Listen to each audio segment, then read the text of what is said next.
तो कभी सोचा है कि कोई कहानी हमें सच में अंदर तक डरा कैसे देती है?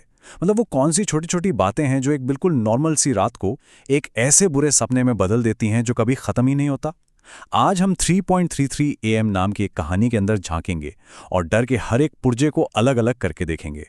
ये सवाल ये सीधा हमारे उस डर पर वार करता है जिसे हम सब जानते हैं, है ना? देर रात अकेले एक अनजान गाड़ी में। ये बस एक सवाल नहीं है, ये एक चेतावनी है। ये हमें फौरन कहानी के उस बेचैन करने वाले माहौल में खींच लेता है जहां अब कुछ भी हो सकता है। किसी भी अच्छी हॉरर कहानी का सबसे बड़ा राज जानते हैं क्या है? शुरुआत हमेशा एकदम नॉर्मल होती है। लेखक जानबूझकर हमें रोजमर्रा की दुनिया में कंफर्टेबल महसूस कराता है ताकि ताकि जब कुछ अजीब हो तो उसका झटका कई गुना ज्यादा लगे। और ये कहानी भी ठीक वहीं से शुरू होती है, एक बिल्कुल आम सी कैब राइड से। कहानी की जो मेन कैरेक्टर है निशा, वो बस यही तो चाहती है।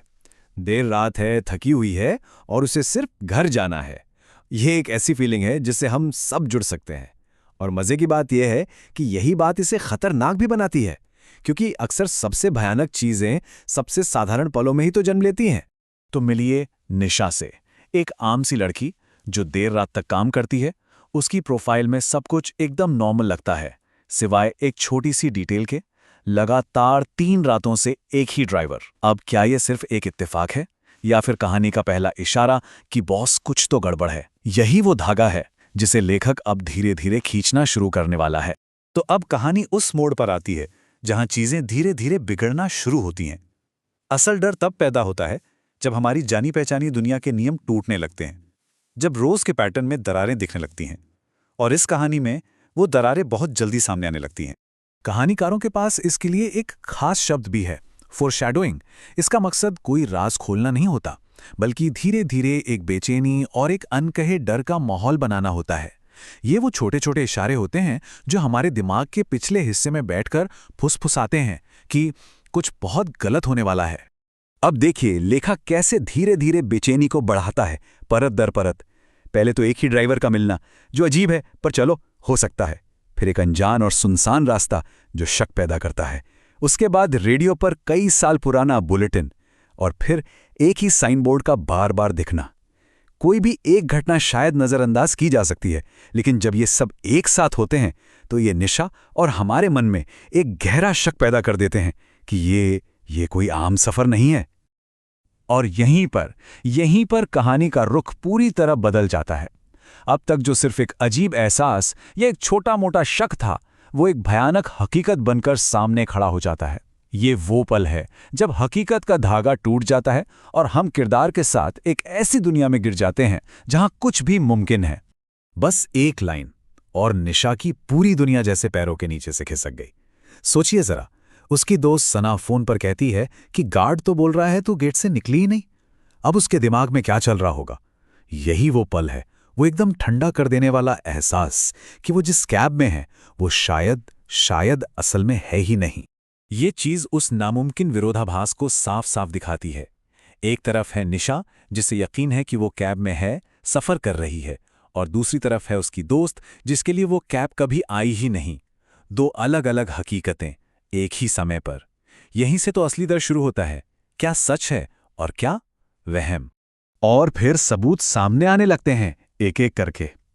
निशा की ट्रिप हिस्ट्री में महेश के साथ एक ट्रिप दिखती है, ठीक 1 साल पहले 2 जुलाई को, और आज की तारीख वो भी 2 जुलाई है। और फिर कहानी की आखिरी कील, एक पुरानी न्यूज़ रिपोर्ट जो बताती है कि ड्राइवर महेश की मौत 1 साल पहले इसी दिन हुई थी। अब सारी कड़ियां जुड़ जाती हैं। वो किसी इंसान के साथ नहीं, बल्कि एक याद के साथ सफर कर रही है। अब कहानी अपने पीक पर है और लेखक यहां हॉरर का एक क्लासिक हथियार इस्तेमाल करता है, टाइम लूप। ये सिर्फ एक डरावना कॉन्सेप्ट नहीं है, ये किरदार को पूरी तरह से लाचार और बेबस बनाने का एक तरीका है। हॉरर कहानियों में ये एक बहुत पॉपुलर आइडिया है। एक आत्मा जो अपने आखिरी सबसे दर्दनाक पलों को अनंत काल तक जीने के लिए मजबूर है। और सबसे डरावनी बात यह है कि जो भी उस आत्मा के संपर्क में आता है वो भी उसी कभी न खत्म होने वाले लूप का हिस्सा बन जाता है। अब निशा पूरी तरह से इस भूतिया लूप में कैद है। उसे एक पुलिस चेक पॉइंट दिखता है जो अचानक हवा में गायब हो जाता है। ड्राइवर खुद कबूल करता है कि वो मर चुका है और हर रात इसी रास्ते पर भटकता है। और फिर सबसे भयानक एहसास, गाड़ी अब उसके काबू में नहीं है। वो अपने आप उसी रास्ते पर बढ़ती जा रही है जहां ड्राइवर का एक्सीडेंट हुआ था। अब वो सिर्फ एक पैसेंजर नहीं बल्कि उसी हादसे का हिस्सा बनने जा रही है। और फिर आता है कहानी का सबसे अलौकिक, सबसे अजीब पल। डैशबोर्ड की घड़ी में समय 3:33 पर जम जाता है। सेकंड्स का अंक तो ब्लिंक कर रहा है, लेकिन मिनट आगे नहीं बढ़ता। ये इस बात का पक्का सबूत है कि यहां दुनिया के सामान्य नियम लागू नहीं होते। वो समय के बाहर एक अंतहीन लूप में कैद हो चुकी है।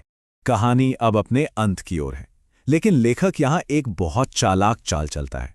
वो हमें जवाब देने के बजाय डर को हमारे साथ घर ले जाने के लिए छोड़ देता है। इसे कहते हैं एक अस्पष्ट अंत, और ये अक्सर सबसे असरदार होता है। अचानक निशा की आंख खुलती है और वो खुद को ऑफिस की बेंच पर पाती है। उसका फोन चार्ज है, कैब कभी बुक ही नहीं हुई थी, और उसकी दोस्त सना उसके सामने खड़ी है। सब कुछ ऐसा लगता है जैसे जो भी हुआ वो बस एक बुरा सपना था। लेखक हमें एक झूठी तसल्ली देता है कि चलो सब कुछ ठीक है, पर क्या सच में सब कुछ ठीक था? और यही है कहानी का असली ठंडा कर देने वाला अंत।